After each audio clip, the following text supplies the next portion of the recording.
This whole thing started in one school. However, now it has spread to other districts, which is very unfortunate. The matter is seized by the High Court. And similar situations were there in different states in different times, and High Courts have given a lot of judgments and directions also. And our matter is also in the High Court. As I speak now, the matter is in the proceedings in the High Court is going on.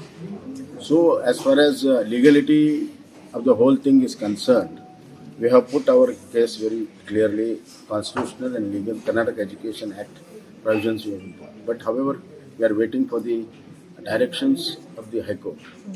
And outside, there has been some disturbances in few places. Therefore, I am appealing to the students that they have to maintain peace and harmony, because ultimately tomorrow they have to sit together and do all the educational activities, academic activities. Therefore, peace and harmony should be maintained. Second is I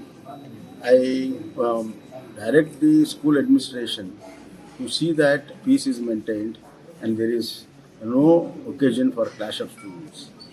As well as I appeal to the teachers to see that peace is maintained in their respective institutions.